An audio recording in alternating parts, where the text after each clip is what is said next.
It's the 75th anniversary of the birth of a nation called Pakistan. I'm sure you'll have heard of it. The British ruled in India for many, many years, and in 1947 decided to split the country in two. And since then, there's been trouble between both nations. I was born in Pakistan, in a city called Rawalpindi in 1971. And at that time, my father was in the United Kingdom working as a migrant. And he never saw me until I was 1.5 years old. So he really missed out on my early life because he was here trying to support his family. In 1971, there was another war going on between East Pakistan and West Pakistan and the eventual creation of Bangladesh. I had an uncle who was in the Pakistani Air Force. He fought in that war. He'd only been married to my auntie for 4 months. He went to war and was never found again. Up until this day, we don't know what's happened to him. In this documentary, I wanted to find out more about the journey that men like my father took. What was it like when they arrived in the United Kingdom? Obviously, the culture was different. The food was different. The language was different. The climate was different. What struggles did they face? Was it easy or was it difficult? Was it better here in the United Kingdom or better where they came from? We've called this documentary A Quest for Roti, Roti Ki Talash, because that's what they all said. We're going to the UK for a better life. But it wasn't just food that they were after, really. They wanted a better standard of living. And not only did they support themselves and their immediate families, but lots and lots of families that were left behind.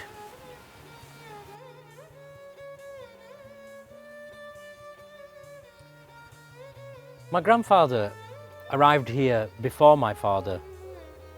He was in the British Army, a decorated soldier. He fought in Burma. Imagine arriving here in the United Kingdom, from the life of being a soldier to the life of a man working in mills like this, being cooped up in factories like this, 12 hours a day, 6 to 7 days a week. Imagine the life of a military man fighting for others and then being stuck inside dark mills, spinning yarn in dye houses. How different that life would have been. It's almost like he's fighting for his own freedom and the freedom of his family from inside 4 walls.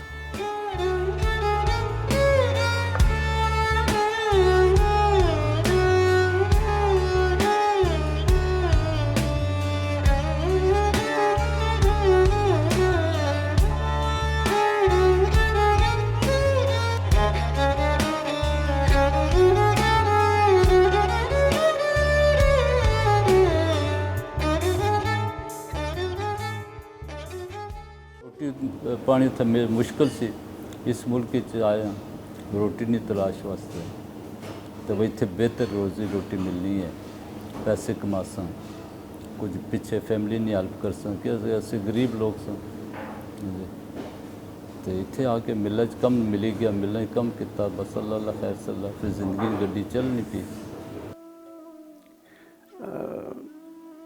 दुकानों पे जो display होते हैं छोटे छोटे वो star होते हैं ना कि rooms to let, house to let और फ्लैट टू लेट, तो उसके नीचे होता था कि no blacks, no Irish, no dogs. ये इनकी शर्त होती थी कि काला बंदा जो है हम नहीं एक्सेप्ट करेंगे। आयरिश को भी उस जमाने में ऐसा ही था कि वो भी बड़े डर्टी लोग हैं, गंदे हैं। तो गालिबन उस ज़माने में नाटक में हमारे लोगों की बड़ी थोड़ी तादाद थी। मेरा ख्याल है कि 100 या 150 के करीब थे टोटल। ये मैं बात कर रहा हूँ 57-58 की।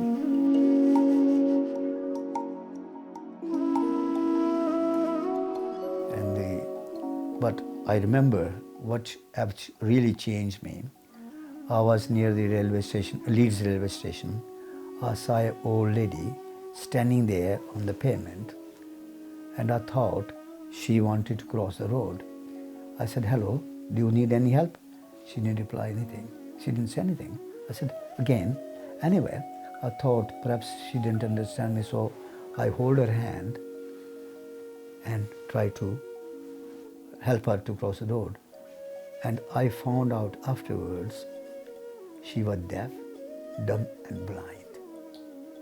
But when I hold her hand, I felt that I was holding a hand of an angel. She might have blessed me. On that day onwards, I had a very easy life. Everything was just there for me.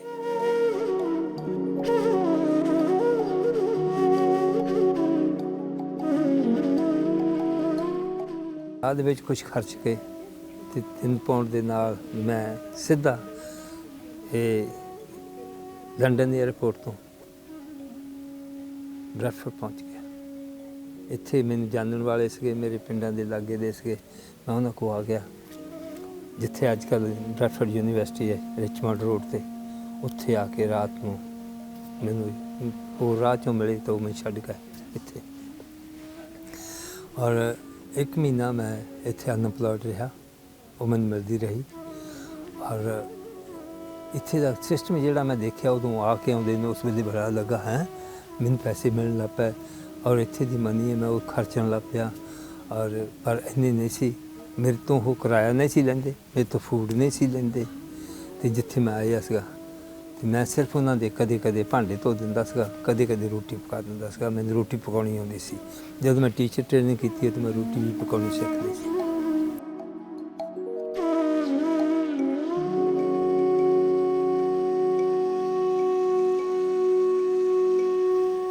और उन लोगों का मकसद यह नहीं था, यही था कि हमने 5 साल तक रहना जी, वापस लौट के चले जाएंगे। लेकिन किसी को क्या खबर थी कि यहाँ ही के होके रह जाएंगे। काम काज बहुत कम थे उस वक्त, लोग पैदल चलते थे, किसी के पास कार नहीं थी, गाड़ी नहीं थी, बसों पे सफ़र था या पैदल चलकर लोग 10-10, 15-15 माइल, 20-20 माइल का सफ़र तय करते थे काम ढूंढने के लिए। जूते फट जाते थे और कुछ लोग, हम बहुत बच्चे थे उस वक्त, मासूम थे, लेकिन हमने खुद अपनी आँखों से देखा कि लोग रो रहे हैं।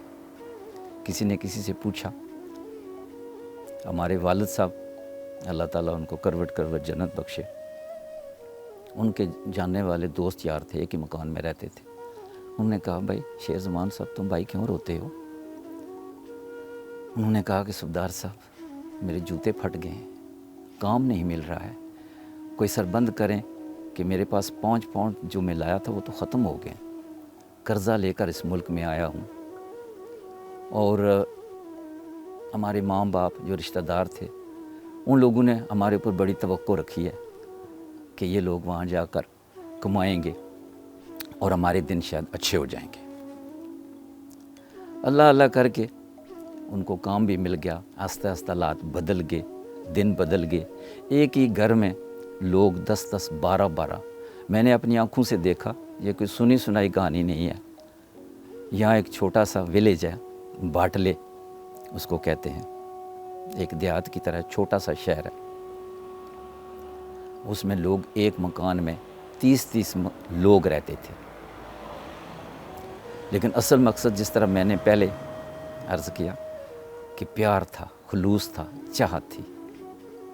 ये नहीं था भाई कि आजकल इस दौर में लोगों के पास पैसे तो बहुत हो गए हैं, लेकिन मसला ये है कि प्यार मोहब्बत वाली बात बहुत कम हो गई है।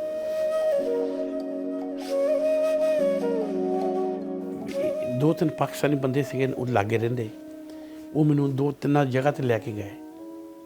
ਦੇਖੋ ਕਈ ਦਫਾ ਅਸੀਂ ਕਹਿੰਦੇ ਹਾਂ ਨਾ ਇੰਡੀਅਨ ਪਾਕਿਸਤਾਨੀ, ਇੱਥੇ ਇੰਡੀਆ ਲੋਕ ਜਿਹੜੇ ਉਹ ਪਾਕਿਸਤਾਨ ਦੀ ਮਦਦ ਕਰਦੇ ਪਾਕਿਸਤਾਨੀਆਂ ਦੀ, ਤਾਂ ਪਾਕਿਸਤਾਨੀ ਲੋਕ ਇੰਡੀਆ ਦੀ ਬੰਦਿਆਂ ਦੀ ਗੱਲ ਕਰਦੇ ਆ, ਕਿਉਂਕਿ ਪ੍ਰਦੇਸ਼ 'ਚ ਆ ਗਏ ਆ, ਉਹ ਵੀ ਪ੍ਰਦੇਸ਼ 'ਚ ਆਏ ਆ, ਤਾਂ ਉਹ ਮੈਨੂੰ ਲੈ ਕੇ 2-3 ਜਗ੍ਹਾ ਤੇ ਗਏ, ਪਰ ਉਹ ਕੰਮ ਨਾ ਮੈਨੂੰ ਮਿਲਿਆ।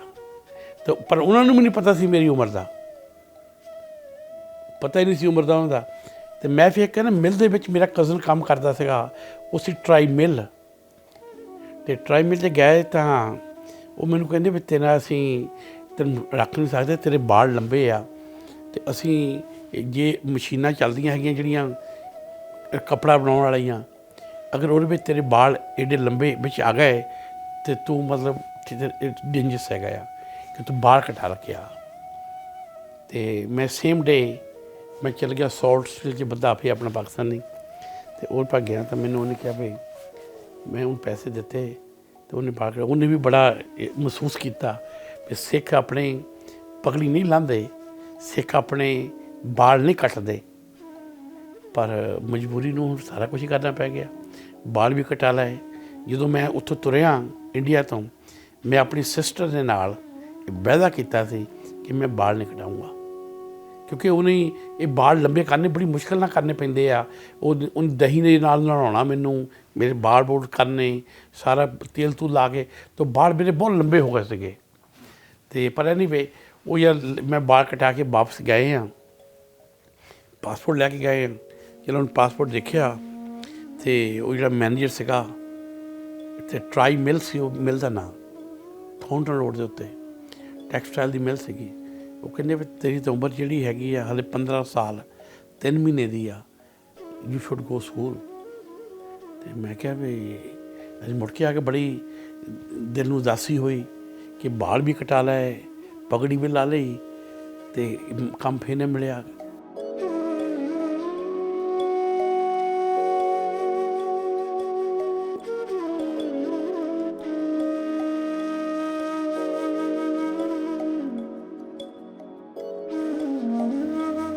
तो निकलने का मकसद ये था कि बहुत सारे लोग निकलते हैं, हम में से जो लोग बहुत मजबूर होते हैं गुर्बत के हाथों या वो फिर मुआशी महाजर होकर इन मुल्कों में आ बसते हैं। परदेश में रहना आसान नहीं है, बड़ा मुश्किल सफ़र है, और ख़ुसूसन उन लोगों के लिए जो बहुत ज़्यादा सेंसिटिव होते हैं,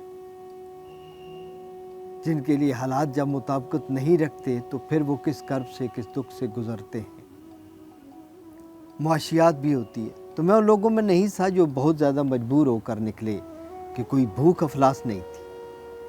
अच्छे घराने से तलक था, कारोबारी लोग थे, वालिद साहब का अपना बिज़नेस था, समाजी और सियासी शख्सियत थे। मेरा अपना एक सियासी शमासी मकाम था उस शहर में, मैं सदर अंजुमन ताजरान था जब मैं निकला।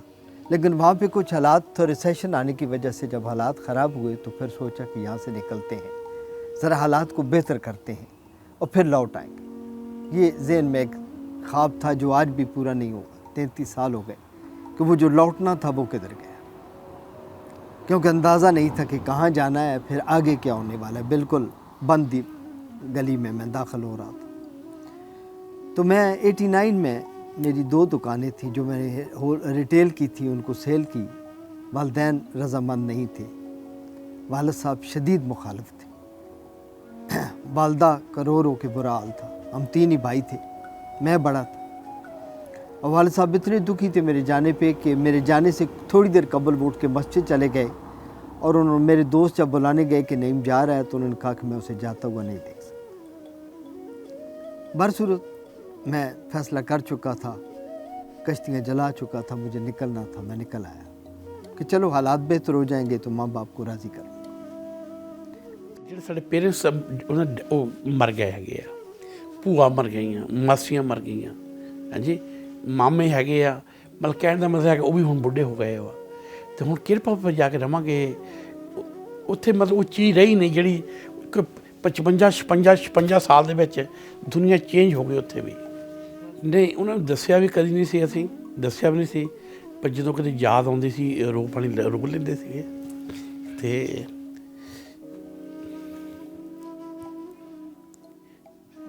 ਮਤਲਬ ਬੜਾ ਹਾਰਡ ਕੰਮ ਕੀਤਾ ਸੀ। ਮੈਂ ਇਕੱਲੇ ਨੇ ਨਹੀਂ ਕੀਤਾ, ਸਾਰੀ ਦੁਨੀਆ ਨੇ ਕੀਤਾ ਹੈਗਾ। ਜਿੰਨੇ ਬੰਦੇ ਸਾਡੇ ਨਾ ਇੰਡੀਅਨ ਇਹ ਪਾਕਿਸਤਾਨੀ ਆਏ ਆ, ਅੱਜ ਤਾਂ ਚਲੋ ਉਹਨਾਂ ਦੇ ਬੱਚੇ ਪੜ੍ਹ ਗਏ ਆ, ਸਾਰੇ ਅੱਗੇ ਪਿੱਛੇ ਹੋ ਗਏ ਆ, ਪਰ ਜਿੰਨਾ ਉਹਨਾਂ ਨੇ ਹਾਰਡ ਕੰਮ ਕੀਤਾ, ਭਾਵੇਂ ਉਹ ਪਾਕਿਸਤਾਨੀ ਆ ਭਾਵੇਂ ਉਹ ਇੰਡੀਅਨ ਆ, ਉਹਨਾਂ ਨੇ ਕੰਮ ਬੜੇ ਹਾਰਡ ਗੰਦੇ ਭਾਰੇ। ਉਸ ਵੇਲੇ ਬੂਲ ਹੁੰਦੀ ਸੀਗੀ, ਬੂਲ ਦੀਆਂ ਫੈਕਟਰੀਆਂ 'ਚ ਲੋਕ ਕੰਮ ਕਰਦੇ ਸੀਗੇ। ਉਹ ਇਹ ਫੌਂਡਰੀਆਂ 'ਚ ਕੰਮ ਕਰਦੇ ਸੀ ਜਿੱਥੇ ਅੱਗ ਹੁੰਦੀ ਸੀ, ਅੱਗ ਪਿਘਲਦੀ ਸੀ ਲੋਹਾ, ਅਤੇ ਉਹਨਾਂ ਨਾਲ ਪਾਉਣਾ ਇੱਦਾਂ। ਉਹਨਾਂ ਇੰਨੀ ਗਰਮੀ ਹੋਣੀ, ਕਈ ਫੌਂਡਰੀਆਂ ਦੇ ਵਿੱਚ ਲੋਕ ਘੰਟੇ ਵਿੱਚ ਇੱਕ ਦੁੱਧ ਦੀ ਬੋਤਲ ਦਿੰਦੇ ਸੀਗੇ ਪੀਣ ਵਾਸਤੇ। ਤੇ ਆਪਣੇ ਇੰਨੀ ਗਰਮੀ ਹੁੰਦੀ ਸੀਗੀ, ਪਰ ਕਹਿਣ ਦਾ ਮਤਲਬ ਹੈਗਾ ਉਹ ਟਾਈਮ ਜਿਹੜਾ ਸੀਗਾ ਬੜਾ ਹਾਰਡ ਸੀਗਾ, ਬੜਾ ਹਾਰਡ ਸੀ ਕਿ ਅਸੀਂ ਇਸ ਮੁਲਕ ਦੇ ਵਿੱਚ ਕਮਾਈ ਕਰਨ ਆਏ ਸੀਗੇ। ਕਮਾਈ ਪੈਸੇ ਬੜੇ ਕਮਾ ਲਏ ਆ, ਪਰ ਅਸੀਂ ਆਪਣੇ ਲਈ ਹੀਰੇ ਗਵਾ ਲਏ ਆ। ਹੀਰੇ ਤੁਸੀਂ ਕਹਿੰਦੇ ਬੱਚੇ ਆਪਣਿਆਂ ਨੂੰ, ਪੋਤੇ ਪੋਤੀਆਂ ਨੂੰ ਗਾਹਾਂ। ਖੈਰ ਮੇਰੇ ਬੱਚੇ ਤਾਂ ਬੜੇ ਅੱਛੇ ਨਿਕਲੇ ਆ, ਪਰ ਮੈਂ ਬਹੁਤ ਸਾਰੀਆਂ ਗੱਲਾਂ ਅਰਾਊਂਡ ਦੇਖਦਾ ਆਪਣੇ ਏਸ਼ੀਅਨ ਲੋਕਾਂ ਦੇ ਵਿੱਚ, ਉਹਨਾਂ ਦੇ ਬੱਚੇ ਲੋਸਟ ਹੋ ਗਏ। ਮਤਲਬ ਕਮਾਈ ਕਰਨ ਆਏ ਸੀਗੇ, ਪੈਸੇ ਕਮਾ ਲਏ ਤੇ ਹੀਰੇ ਗਵਾਤੇ। ਇਹ ਤੁਸੀਂ ਹੁਣ ਦੇਖ ਲਓ ਭਈ हीरे कितने ज़रूरी होंगे आ। तो मैं 89 में हॉलैंड के रास्ते बॉर्डर क्रॉस करके जर्मनी में दाखिल हुआ और वहाँ मैंने सियासी बना ले।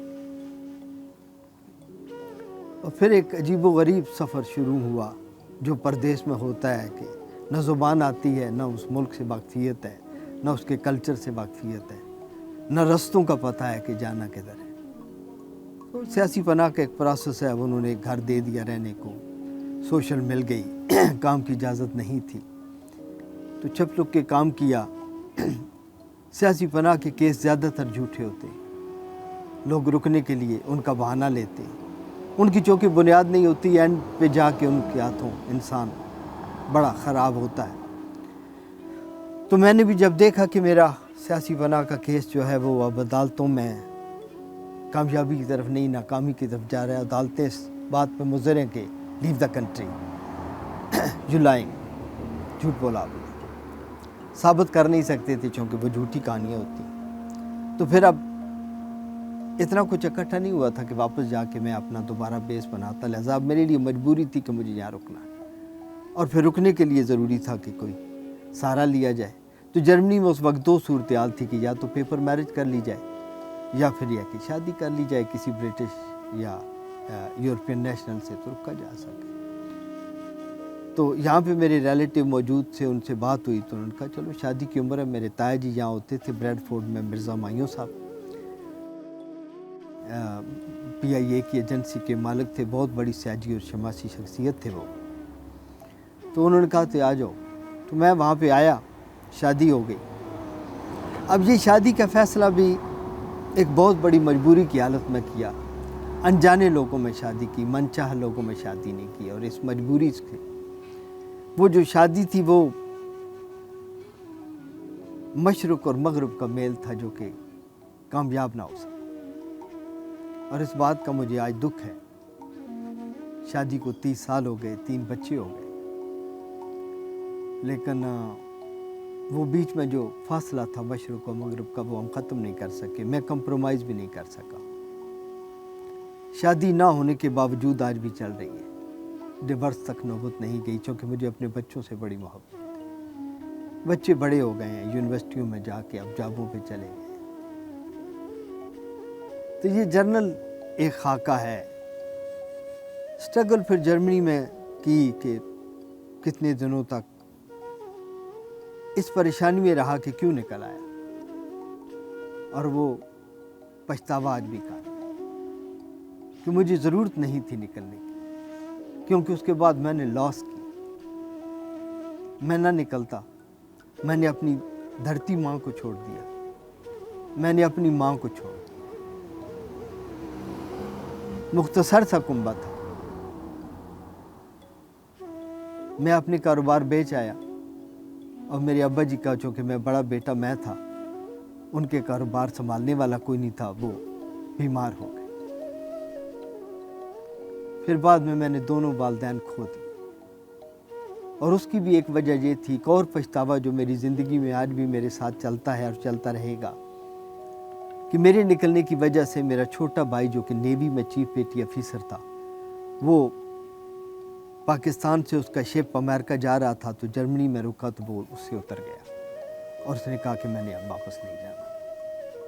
मैंने उसे बड़ा मना किया कि तुम इतनी अच्छी नौकरी पे हो, इतने ऑफिसर हो, कैप्टन हो जहाज़ में, यहाँ तो धक्के हैं। ये देखो, मैं कभी होटलों पे काम करता हूँ, कभी लोगों के गार्डन काटता हूँ, कभी मज़दूरों के साथ चला जाता हूँ, मैंने कारपेट के वहाँ बहुत बड़े बड़े वेयर हाउस थे, वहाँ काम किया। मैं छोटी से वजूद का छोटा सा नाजुक सा आदमी था, नाजुक सी फैमिली का था। मजदूरी मेरे लिए मुमकिन नहीं थी, मेरा जिस्म आज भी बर्दाश्त नहीं करता मजदूरी, मजबूत जिस्म का आदमी नहीं था।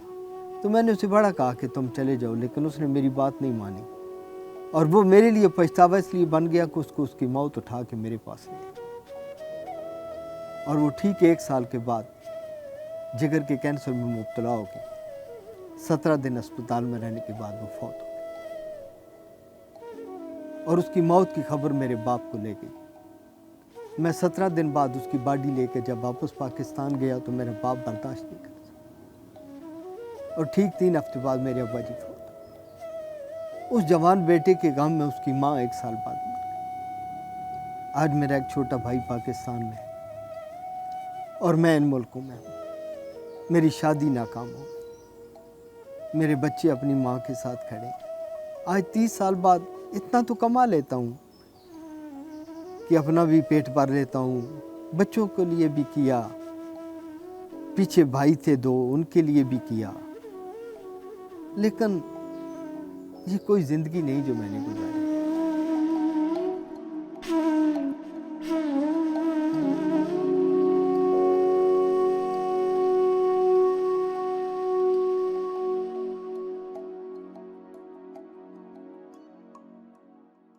बड़ा मुश्किल है जी मेरे लिए। कहते हैं ना कि जज्बात को और एहसासात को बयान नहीं किया जा सकता, बस कुछ ऐसा ही मामला है। तो यहाँ पे रह के तो खोया भी बहुत कुछ है और पाया भी बहुत कुछ है, ये दोनों चीज़ें ही हैं। लेकिन जो सबसे मेन चीज़ खो दी वो वालिदैन को खो दिया, इस दुनिया से चले गए। इवन मैं उनका जनाजा तक भी अटेंड नहीं कर सका। तो जहाँ तक पाने की बात है तो इस मुल्क ने से ही सब कुछ पाया है। माशी हालात जो थे वो यहाँ पे आके बेटर हो गए, जो पहले इतने अच्छे नहीं थे। तो बाकी आप जब कहती हैं कि एक जुमले में, तो एक जुमले में वो 21-22 साल की ज़िंदगी को बंद करना मेरे लिए तो बड़ा मुश्किल है। वो मेरे पास तो अल्फाज नहीं, मैं तो यही कहूँगा तो कि बड़ा हार्ड है। और खोना था तो सबसे अहम चीज़ वालिदैन थे, वो जो खो दिए, जिनको मैं 21 साल देख भी नहीं सका। यहाँ पे रहता रहा, पहले तो ज़िंदगी के 11-12 साल तो वीज़ा ही नहीं था, तो वालिदैन को देखना तो दूर की बात थी। फिर जब आप उस स्टेज पे आ जाते हैं कि आपके पास वीज़ा आ जाता है, फिर आपके इमिग्रेशन के दूसरे मसाइल, आप नेशनलिटी की तरफ चल पड़ते हैं, आप इनके लॉज को फॉलो करते करते ज़िंदगी के 5-6 साल वैसे उस पर भी गुजर जाते हैं। तो बड़ी हार्ड लाइफ थी। एनीवे इतनी कोई आसान सी जर्नी नहीं थी कि जिस तरह किसी की शाहरुख खान की फ़िल्म में लगता है कि यूरोप बड़ा अच्छा है और कोई कबूतरों को दाना डाला जा रहा है, वैसे नहीं है। बड़ा मुश्किल और बड़ा टफ सिलसिला यहाँ पे। बहुत ज़्यादा कीमत है। 21 साल तो ज़िंदगी का एक आप समझ लें कि आधी ज़िंदगी है आजकल की एवरेज उम्रों के हिसाब से। तो ज़िंदगी के 21 साल इस मुल्क को दे दिए, ये अचीवमेंट पाई। लेकिन शुक्र अल्हम्दुलिल्लाह, वो कहते हैं ना कि जो अल्लाह ने दिया उसका शुक्र अदा करना चाहिए, तो बहुत बेटर है। तो बाकी है कि 21 साल जो हैं वो पहले तो ज़िंदगी के 11-12 साल बड़े हार्ड थे कि जिसमें ना आपके पास काम करने की इजाज़त हो, ना आपके पास बेहतर खाने के लिए पैसे हों, ना पहनने के लिए बेहतरीन कपड़े हों। बड़ी एक हार्ड लाइफ होती है, ना रहने के लिए एक अच्छी जगह हो। तो वो फिर आप समझ सकती हैं कि कितना मुश्किल है।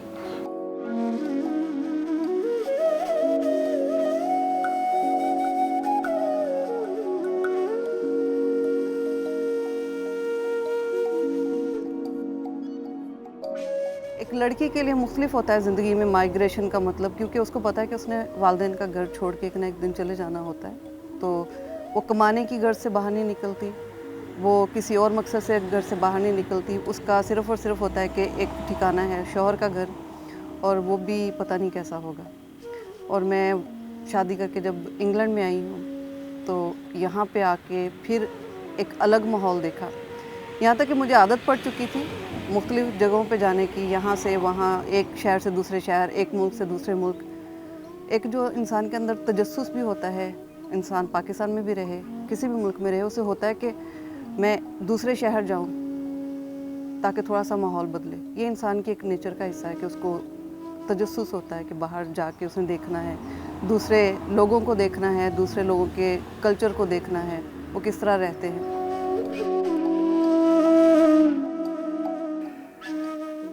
Went and took apprenticeship, which I completed. And then after that, in 1970, on persuasion of my father-in-law to be, I had to come back to Bradford. I didn't want to come back, but I was forced to come back to Bradford. So since 1970, I've lived in Bradford. When I came here, there were no jobs concerning my trade, so I had to work in a mill. But it was fortunate for me that the mill that I was working in, they were producing carpets for the cars. And after a year on the shop floor, I got the opportunity to be a foreman.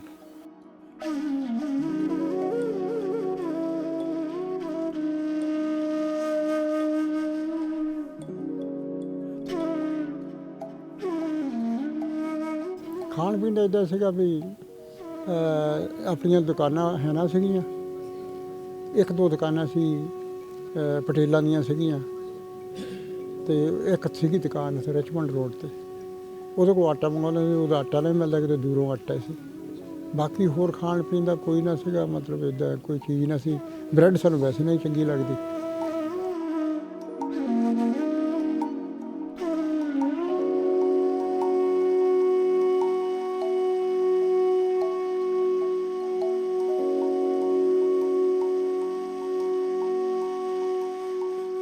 ਸਭ ਤੋਂ ਮੁਸ਼ਕਿਲ ਇਹ ਹੈ ਕਿ ਇੱਥੇ ਮਤਲਬ ਥੋੜ੍ਹੀ ਜਿਹੀ ਰੇਸਿਜ਼ਮ ਸੀ ਉਸ ਜ਼ਮਾਨੇ ਵਿੱਚ। ਜ਼ਿਆਦਾਤਰ ਲੋਕ ਉਹ ਤਾਂ ਕੁਝ ਭਾਵੇਂ ਇੰਡੀਅਨ ਹੋਏ ਭਾਵੇਂ ਜਿਹੜਾ ਵੀ ਹੋਏ ਉਹਨੂੰ ਪਾਕੀ ਕਹਿੰਦੇ ਸੀ। ਅਤੇ ਅਸੀਂ ਅਗਰ ਉਹਨਾਂ ਨੂੰ ਕਹੀਏ ਕਿ ਅਸੀਂ ਕੜੀ ਖਾਂਦੇ ਹਾਂ ਜਾਂ ਇਹ ਖਾਂਦੇ ਹਾਂ, ਤਾਂ ਉਹ ਕਹਿੰਦੇ ਸੀ ਦੈਟਸ ਰਬਿਸ਼। ਇਸ ਵੇਲੇ ਤਾਂ ਸਾਰੇ ਗੋਰੇ ਖਾ ਰਹੇ ਆ, ਮਤਲਬ ਆਪਣੇ ਲੋਕ ਘੱਟ ਖਾਂਦੇ ਆ, ਗੋਰੇ ਜ਼ਿਆਦਾ। ਉਸ ਵੇਲੇ ਲੋਕ ਕਹਿੰਦੇ ਸੀ ਇਹ ਕੀ ਖਾ ਰਹੇ ਹੋ ਤੁਸੀਂ।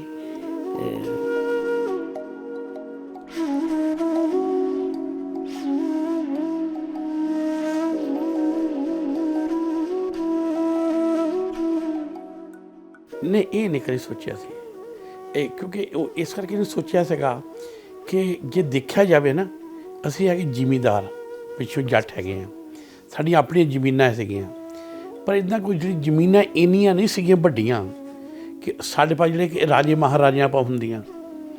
ਫਿਊਚਰ ਉੱਥੇ ਵੀ ਨਹੀਂ ਸੀਗਾ। ਜੇ ਉੱਥੇ ਫਿਊਚਰ ਦਿਸਦਾ ਹੁੰਦਾ ਤਾਂ ਇੱਥੇ ਨਹੀਂ ਸੀ ਆਉਣਾ। इसमें सिवाय दुखों के, सिवाय परेशानियों के, लोगों के साथ मिल के हंस लेते हैं, लोगों के साथ मिल के गा लेते हैं, जीने वालों के साथ ज़िंदा रहने के लिए तगोदो भी करते हैं, मुआशियात से भी लड़ते हैं। लेकिन मैं समझता हूँ कि परदेश जाने का फ़ैसला आखिरी वक्त तक अगर कोई महा दर्जे की मजबूरी नहीं है या हालात अगर आपके इतने ज़्यादा ख़राब नहीं है, तो कोशिश करें कि अपने वतन में रहा जाए।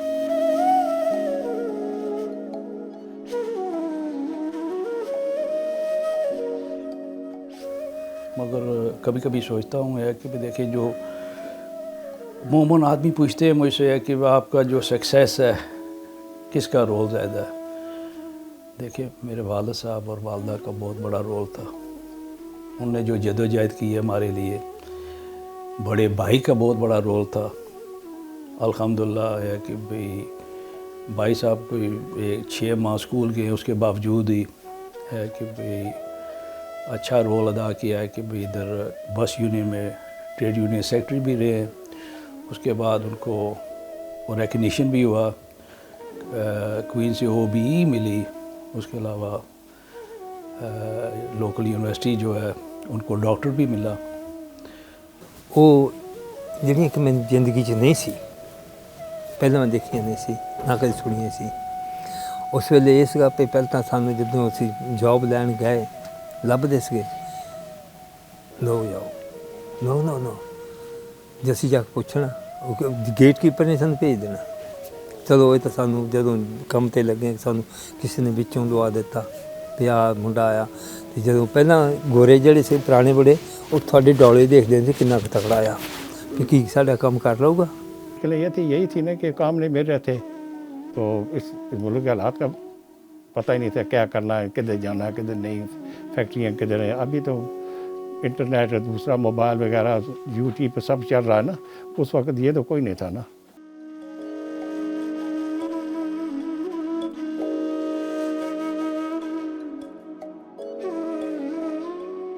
He said he'd go there, and the first week there'd be, I saw it, in first week, 2 weeks, they'd be lovely, really welcoming, very welcome. But as soon as the money ran out, they was like, when are you going?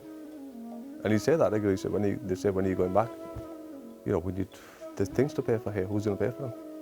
Oh, my father did so much, he couldn't drive himself, but I remember him sending a Ford Transit van full of van parts in it, by road to Pakistan. And he's paid somebody to drive it there, so they could sell the van and then sell the parts over there. I remember the van when I must have been 7, 8 years old, a transit van. So his brother could sell the van and sell the parts and make some money. It took 4 weeks to get there or something at the time. I remember these things, and we didn't, you know, now the takeaways we have, I remember we used to think forget fish and chips, just getting chips from it. Those are the only takeaways around, I guess, at the time, but getting chips in a newspaper with scraps in it, you know, just getting them was a luxury. And we would daren't ask, because we knew it was my mum would struggle to get it for us, so that she'd rather just cook the potatoes at home and do it. You know, sometimes you want an ice cream van outside in the street was Eid time. These are difficulties we sell, so you appreciate what you get. And you know, when they bought us an ice cream, we felt, wow, they've done so much for us. On Eid, go down to the local shop to buy. That was the only time we got new clothes. We'd seen this because we couldn't afford it. So we knew how they were struggling. My dad worked 12 hours at night, every night, 7 nights a week, 6 nights, 7 nights a week. So to ask for some luxury would be, it was sinful for us to think like that. And you saw it, and that's why we couldn't wait till I was 16. I was working part-time, studying. My brother was working. And we would give money at home to my dad every week, every month. Even though they put it aside for us, we said, no, spend this. Spend this, spend this. And ever since we've contributed. Because we saw the struggle. If we didn't, it never would have happened.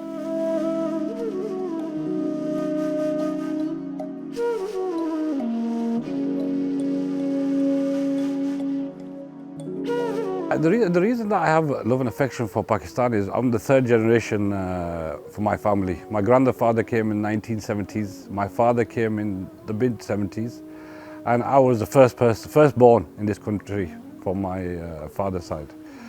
And every few years we used to go back to Pakistan, and we used to see the culture, the people, the colourful, you know, markets. It was an amazing experience. Even though going back 20, 30 years ago, Pakistan was different then to where it is today. You know, now you have the luxuries of McDonald's. In those days you had chapli kebabs, seekh kebabs coming straight off the grill. And the food, the people, the love and affection that we used to get in Pakistan was amazing. And we were going back and forth regularly every few years, 2, 3 years.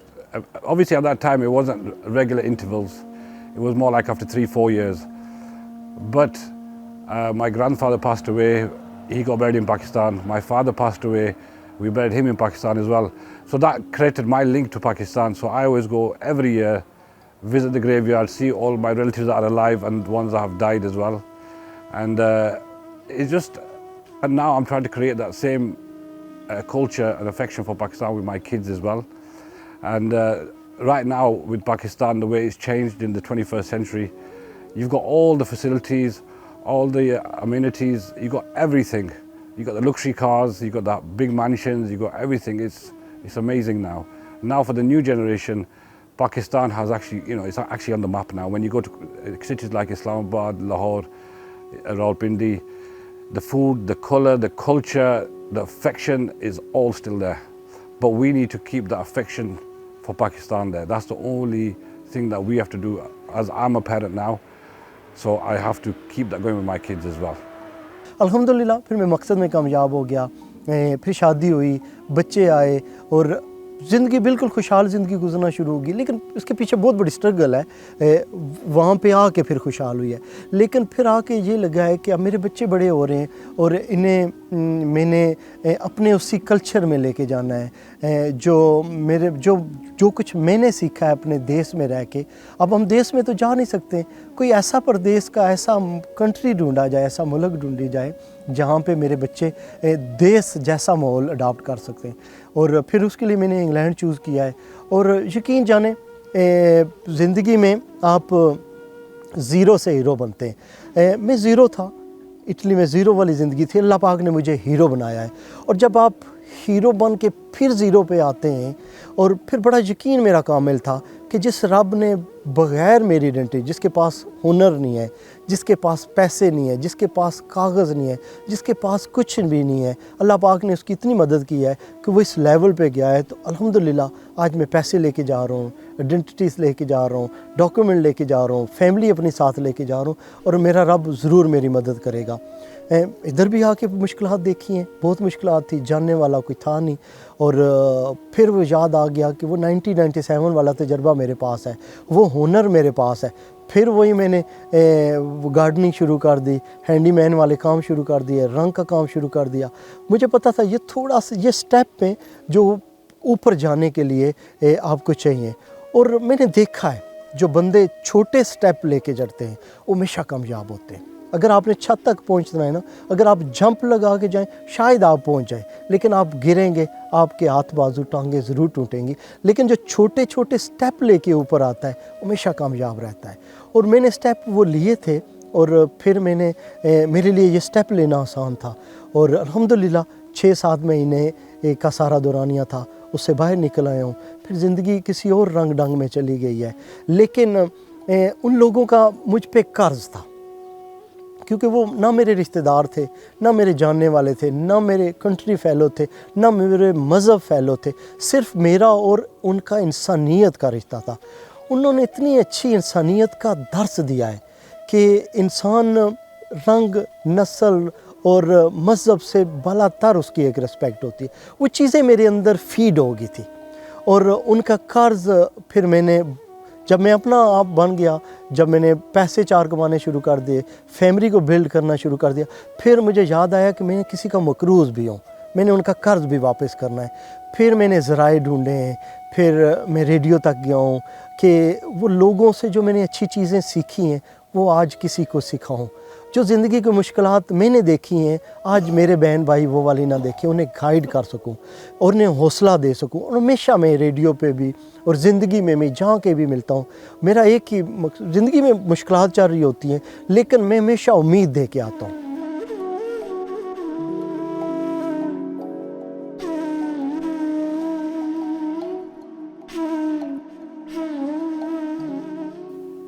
उस time ਤੇ ਜਿਹੜੇ ਆਪਣੇ ਸਿੰਘ ਲੋਕ ਸੀਗੇ ਦਾੜੀ ਵਾਲੇ ਮੇਰੇ ਵਰਗੇ, ਹੁਣ ਉਹਨਾਂ ਨੂੰ ਨੌਕਰੀਆਂ ਵੀ ਨਹੀਂ ਮਿਲਦੀਆਂ ਸੀਗੀਆਂ, ਤਾਂ ਡਿਸਕ੍ਰਿਮੀਨੇਸ਼ਨ ਇੱਥੇ ਕਾਫੀ ਸੀ। ਤੁਸੀਂ ਘਰ ਵੀ ਖਰੀਦਦੇ ਸੀਗੇ ਤਾਂ ਆਪਣਾ ਪੰਜਾਬੀ ਖਾਣਾ ਬਣਾਉਂਦੇ ਸੀ, ਤੁੜਕਾ ਲਗਾਉਂਦੇ ਸੀ। ਗੋਰੇ ਲੋਕ ਲਸਣ ਉਸ ਟਾਈਮ ਤੇ ਨਹੀਂ ਖਾਂਦੇ ਸੀ, ਤਾਂ ਲਸਣ ਦੀ ਨਫ਼ਰਤ ਕਰਦੇ ਸੀ, ਤਾਂ ਉਹ ਤੁਹਾਨੂੰ ਤੰਗ ਕਰਦੇ ਸੀ।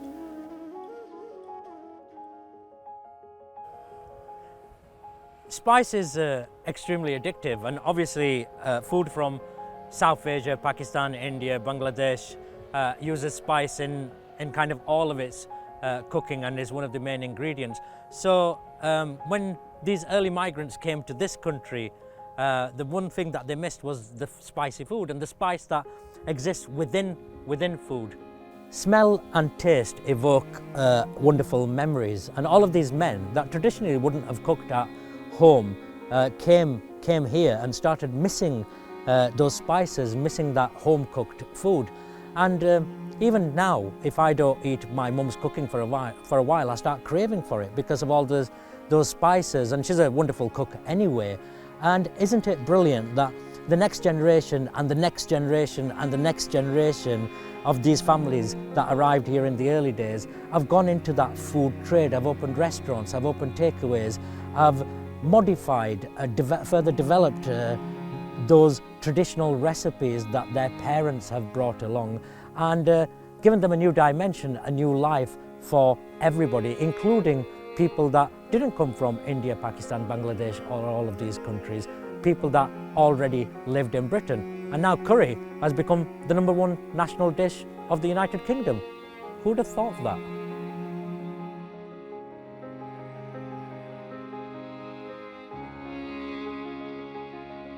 Food was the main issue that many of these early migrants faced, especially dietary needs such as halal food. Over the years, generation after generation have mixed a blend of East and West, and many takeaways and restaurants like these behind me have popped up. I remember as a grandchild sitting down with my grandfather and him telling us that they used to walk in the gloomy streets of Bradford where they used to look for smoke that was coming out the textile mills, you know, with the kind of perception of them maybe finding some work. So this was their struggles that they initially faced, and they kind of found a little niche and a kind of a big requirement for people that came from Kashmir that didn't have South Asian food. So they decided on the 12th of December 1964 to open a restaurant, and hence here we are today at Sweet Centre Restaurant. And this was home away from home for people from South Asian, because mainly the ladies were still back home in Kashmir and the men used to work in the textiles, and they needed like a chai place, a place where they could have a samosa and have homely style traditional food. And that's how, you know, it came about and how they set up the restaurant.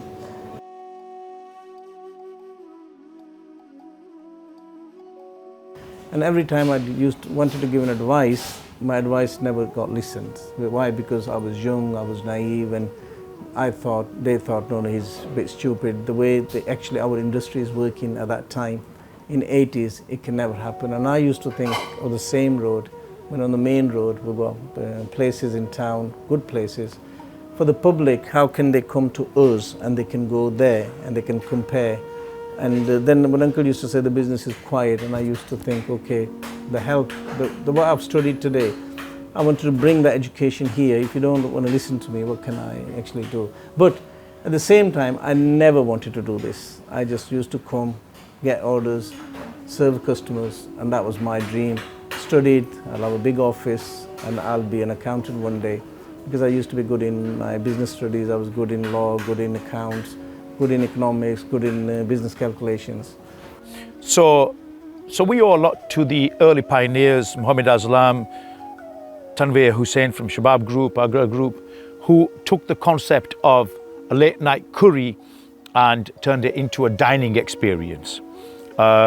And everybody else that's come onto the scene, especially in the north, around the Yorkshire, are following their footsteps and adding their own little bit of sort of taste to it. But they're the people that we really owe and thank a lot. And slowly, restaurant में specifically मैं obviously aim नहीं था. हमारा aim था अपने आप को establish करना है, कैसे भी हो, चाहे काम करके, चाहे business खोल के, जैसे भी. फिर slowly हमने पहले छोटे टेकवे में काम किया, फिर अपना बनाया, एंड वहाँ से हम फिर टाउन में आ गए. यहाँ पे टाउन में आने के बाद यहाँ पे हमें राउंड अबाउट 17 to 18 ईयर्स हो गए ऑल टुगेदर. फिर स्लोली ना वो क्या कहते हैं कि एक के बाद एक ना हर चीज़ कनेक्ट होती है. एंड माशाल्लाह सो फार अभी हम इस रेस्टोरेंट को चला रहे हैं, ख्वाबिश को. ये भी फ्रेंचाइज है. एंड ऑब्वियसली उन्होंने लंदन से शुरू की थी, फिर यहाँ पे आए थे. फिर मेरे छोटे भाई ने कहा था कि हम ना फ्रेंचाइज ले लेते हैं एंड उसके साथ चलते हैं. ऑब्वियसली उनका एक नाम है, एक उनकी पहचान बनी हुई है, सो उससे शुरू करते हैं.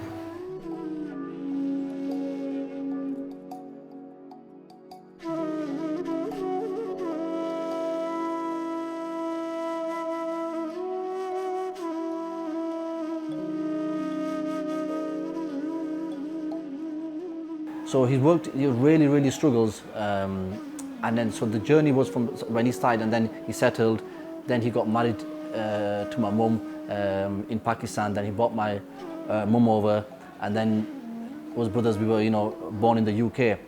But even when we were born in the UK, it was a very hard struggle for us. We didn't have, I won't say luxuries, but just the basics. So we couldn't afford to go out and get something. We couldn't afford to eat at nice places. We couldn't afford to buy sort of a good or branded clothes. So it was a really struggle, for us too. And then we were, even ourselves, as South Asians, how our journey has been is we used to study and same time used to work at the restaurant. So where the rest of the kids or they used to work, they used to be studying. We used to, whilst doing our GCSEs, me and my brothers, we used to work at the restaurant and used to do our revision at the restaurant. And then whenever it got busy, we packed our bags, like books up, and then we started work again. So we've seen a really hard struggle all the way through. And the whole concept of the British Asian, so my Lahore, our motto is the British Asian story, which leads on to British Asian kitchen. And that basically just shows the journey that us British Asians, starting from my father, has come to this, where my Lahore is now. I mean, we still see a lot of people from the first generation. They come out with their birthday parties, their families and stuff. And after having sort of been involved in dialogues with them, I still tend to find the first generation are still sometimes struggling with the concept of going out to eat. It's something that they never experienced. It's something that they never did in their lifetime. But obviously now things have changed, and sort of the generations coming, bringing them out. For them, the idea of eating out, I don't think it existed for them. They're having to change now because of the families and the way the families are sort of all kind of eating out. And I tend to find that they still love those rustic traditional dishes, like the pies and the muggers and the halims and stuff. That's the kind of stuff that they look forward to, opposed to the off-the-bone chicken and meat dishes which the youngsters have. The youngsters don't want to touch anything on the bone. It's not how they eat. They'll just be put off. Whereas the elders still want that traditional rustic curry which they've been used to having at home, either here or in Pakistan before they arrived. The lalas. Where lalas comes from, everybody used to call my grandfather Lala Rashid. Mashallah was a well-known person, well-to-do. It was a people's person, a person in the community that people can go to if they had a problem. And he was like a man. Well, obviously we lack nowadays, and that's where we're known as the Lalas family in Bradford. The restaurants are dedicated to him. Obviously it's our family name as well as having sentimental values. Unfortunately, Allah he passed away in 2010, but at the end of the day his legacy still lives on. I'd love to be him. We can't be him, but we can be like him, follow his footsteps. The way he was at Clark, with the people, Utton, Betton, which to be honest, I believe all that it lacks now with people, because people are all in this rat race. I mean, it's good, alhamdulillah, all our Asians in the community, further afield, we're all doing well, but we're all in our little circle that we just wound up. And but like I say, Clark is a key sunnah, it plays a key factor in a person's life. So yeah, I mean, my grandfather, a literate person, who come with nothing, come up here, even that time, obviously, the wages, what, £6-7 a week, whatever it was, and he bought properties. Then, regardless of being illiterate and not having a penny to his name, obviously through hard work, hard times, and he bought properties in the 70s, early 60s. And bought a restaurant, a cafe, sorry, at that time they were called cafe. I mean, obviously going back to the story with our restaurants here, they're known as Indian restaurants, but realistically we're Pakistani, Kashmiri.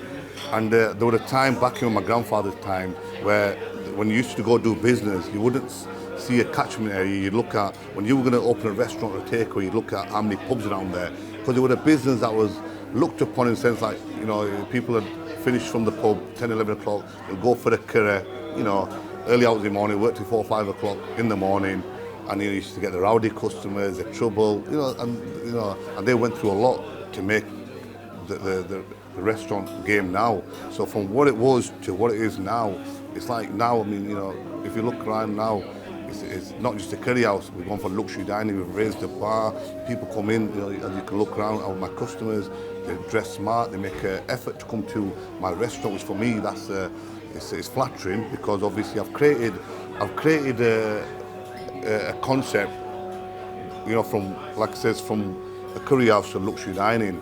What I really wanted to sort of, I mean, your typical dishes like the chicken masalas and meat masalas and so forth, they were available everywhere in every restaurant. What I wanted to sort of bring to the mainstream was traditional dishes which the women in England were struggling to cook because they took too long, or it was just, or because they were too tedious. So dishes like trotters, tripe, brains, sweetbread, stuff that you wouldn't normally find on a traditional menu, and trying to give that offering to our authentic Asian customers. Yeah, so being a minority is always, you're always going to be in the back foot. However, a lot of people appreciated the Asian community coming, from South Asia to fill in the jobs. And so we had a massive mix. There was, I remember Grandad telling us there wasn't racism, but then again there was some lovely, honourable people that were really welcoming and friendly, and that they've never tasted such spices and such food. So it was a bit different to the traditional fish and chips that you were getting. And so we had a big mix and match.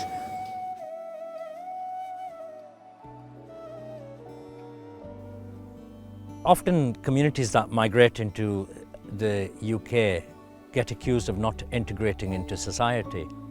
I've been thinking about this for quite a while. In 1966, in a place called Mirpur in Azad Kashmir, an area which is administrated by Pakistan, a dam was built, like this one, but much, much bigger. It was the 6th largest dam in the world, and over 180 villages got consumed into the construction of that dam. And the company that constructed that dam came from the United Kingdom.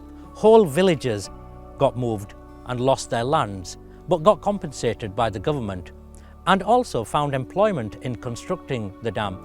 From that money, and from the money that they received from the government, a lot of them used that money to come to the UK. So you will find places like Oldham, Bradford, Birmingham, where there will be pockets of people, whole villages or half villages, that have all come from the same area of Pakistan, or the same village even. And then they're living together as if they're still living within that village. So that community really has transported from one area into another area.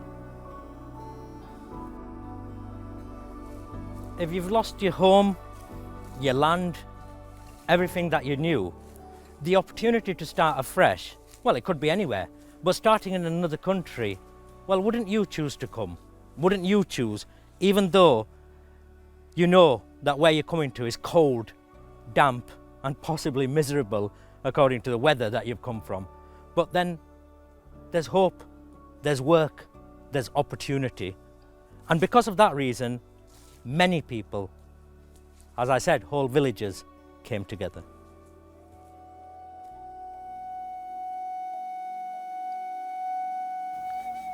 इंसान बुनियादी तौर पे अगर आप पूरी इंसानियत को देख लें तो इंसान सारे माइग्रेंट्स हैं। माइग्रेशन करना ये कोई गुनाह नहीं है। अमेरिका को देख लें, दुनिया का सुपर पावर है, वो लोग कौन हैं? सारे यूरोप से गए हुए हैं। ओरिजिनली कौन? इंग्लैंड वाले थे, फ्रांस वाले थे और हॉलैंड वाले थे। न्यूयॉर्क का नाम ही न्यू एम्स्टरडेम था, ठीक है। बाद में जब अंग्रेज़ों ने उनसे छीन लिया तो फिर उसका नाम न्यूयॉर्क रख दिया। यॉर्क यहाँ का शहर है, ठीक है। इसी के नाम पे उन्होंने उधर न्यूयॉर्क रख लिया। ल्यूजियाना जो था वो फ्रेंच कॉलोनी थी। क्यूबेक जो ना कनाडा में, वो फ्रेंच कॉलोनी थी। تو انسان جو نا لاکھوں سال سے, میں دسمبر میں امریکہ گیا تھا پرسنل کام سے. وہ ان کا ایک کینیڈا کے ساتھ ایک اسٹیٹ ہے جس کا نام ہے منیسوٹا. منیسوٹا کی اوور ویلمنگلی جو ان کی میجورٹی ہے, دے ور مائیگرنٹس فرام ناروے, اور ان کی اب 8ویں اور 9ویں جنریشنز ادھر چل رہی ہیں. ٹھیک ہے, اور کیوں گئے تھے؟ کیونکہ ناروے میں حالات بہت زیادہ خراب تھے, لوگوں کو کھانے کو نہیں ملتا تھا, ان کے پاس اور کوئی آپشن ہی نہیں تھا. So they had to migrate from Norway to United States. Poland والے بے تحاشا گئے, ہالینڈ والے گئے, آئرش گئے, you name any country on this continent, سارے ادھر گئے.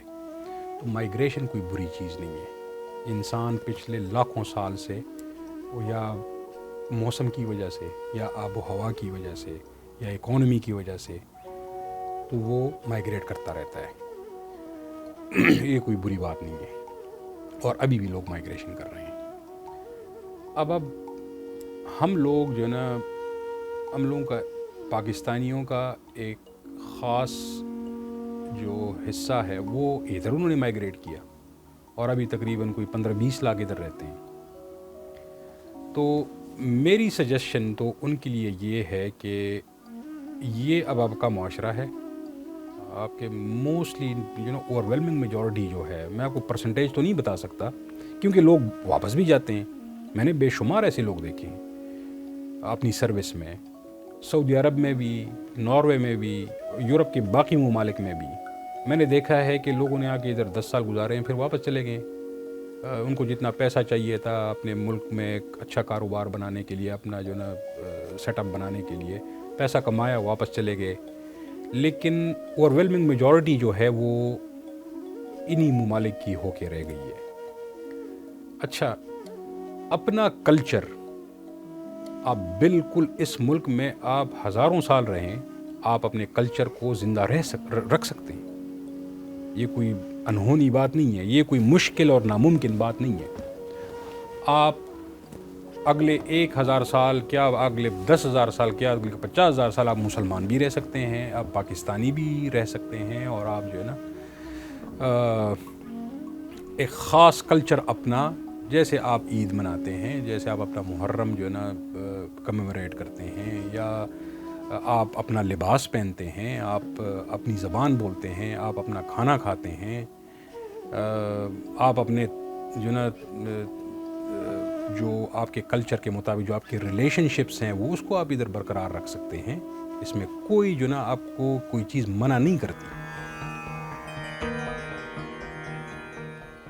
A lot of people that lived in these villages which were subsumed by the dam had rarely seen a city, had rarely moved across, because all their work was within the villages and surrounding areas. So imagine leaving a village and then kind of moving to a different country, a city or an area, how that would affect them. Then of course it would be difficult for communities to integrate into society when whole villages or half villages have moved together as a community and then reside together in one area as a community.